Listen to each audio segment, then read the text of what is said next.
Hello everyone आपण मानक आम चैनल टिके को स्वागत देखिनियंतु ओडिशा आदर्श विद्यालय 2024 वैकेंसी डिटेल्स आसी जाइछि जोटा कि आपनकर post रहउछि 1342 post रहउछि।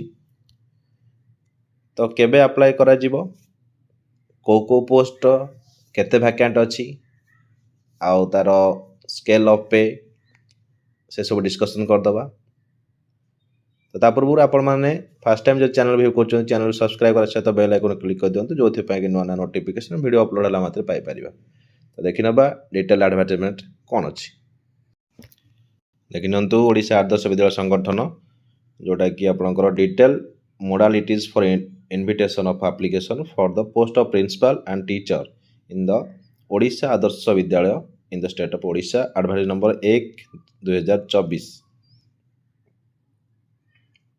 देखिनंतु opening date for online registration रोची 1/4/2024 आपण 1 एप्रिल अप्लाई करि परिबे।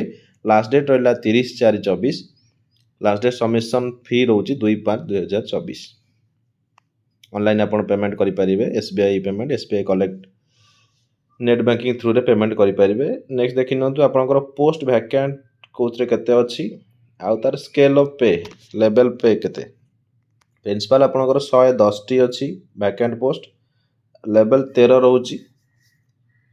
पीजीटी फिजिक्स 25 टी post PGT chemistry 25 PGT biology 22 PGT mathematics 35 ये सब आपनकर लेवल 11 रोची जोटरे बेसिक रहबो 47600 ता सहित डीए अछि।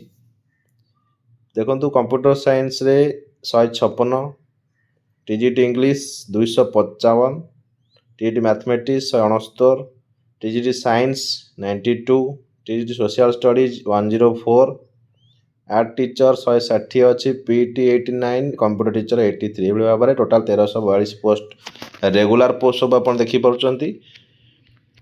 तो नेक्स्ट देखि नियंतु आपनकर कैटेगरी वाइज दिया जायछि केउ कैटेगरी केते अछंती unreserve SC BC SC ST जहाँ भी अच्छे से सब डिटेल इथरे लेखा जायछि।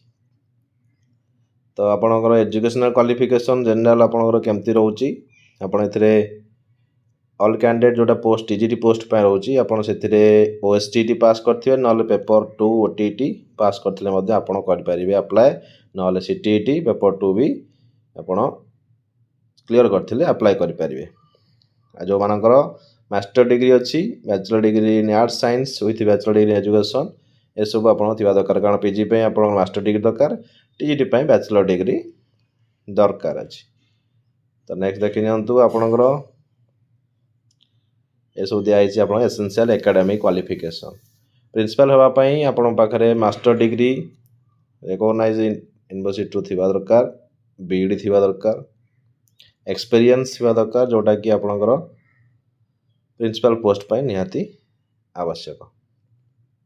से भाव में आपनकर पीजीटी पई 2 ईयर जोटा पीजी अच्छी पीजी क्लियर करते जोटा एटलिस्ट 50% मार्क रखिथे master degree from the recognised university रहा एटलिस्ट 50% नल बैचलर डिग्री एजुकेशन ता सहित भी थिबा दरकार। पीजीटी फिजिक्स रे आपण जेकोसी फील्ड रे फिजिक्स रे पीजी करथिले चलिबो physics electronics applied physics nuclear physics जोथरे गले भी चलिबो पीजी केमिस्ट्री बायोकेमिस्ट्री ए भाव में डिटेल्स आपनकर सब क्वालिफिकेशन मध्य दिया जाइछि।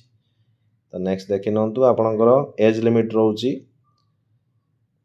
एज लिमिट आपनकर प्रिंसिपल को पई 32 रु 50 वर्ष पर्यंत रहउछि 1/1/2024 सुधा आउ अदर कैटेगरी पई रहउछि 21 रु 38 पर्यंत से 1/1/2024 सुधा यदि एति वर्ष हेते ताले आपण माने अप्लाई करि परिबे। रिलैक्सेशन भी अछि आपण पई सिलेक्शन प्रोसीजर आपण जानिथिबे candidate will be selected on the basis of their performance in computer based test जोटा सीबीटी हुए देन इंटरव्यू हुए and performance test as applicable and specified. तो इंटरव्यू भी करा जाए the appropriate committee constituted by government reserve the right decide to cut off marks CBT and interview separately. तो exam हम तापर इंटरव्यू हम तापर आपण माने सिलेक्शन हे परिबे। तो एग्जाम आपनकर अछि देखंतु ऑनलाइन जो क्वेश्चन पेपर आसूँ इंग्लिश ओडिया बोथ लैंग्वेज रे आसूची आपणकर 1.5 आवर रोची before the commencement of online examination आपन को एंट्री करिया पड़िबो एग्जामिनेशन रे। तो नेक्स्ट देखते एग्जाम सिटी सब रोची बालेश्वर बरगढ़ बारिपदा ब्रह्मपुर भद्रक बलांगीर भुवनेश्वर कटक ढेंकानाल राउरकेला संबलपुर ये सब भाव में आपंकर ये सब जगह एग्जाम सिटी आपंकर सब अच्छी। तो ये सब डिटेल डिस्कसन तो आप सिलेबस भी आप जानी थे आगुरी सब। तो जो मैंने अप्लाई करने चाहते जल्दी अप्लाई करदे आउ एग्जाम पाई भलसे प्रिपेयर है एग्जाम देवे। तो वीडियोटी को शेयर करूँ जो कि समस्ते इनफॉरमेशन पाई परिबे। आज एतिकी धन्यवाद।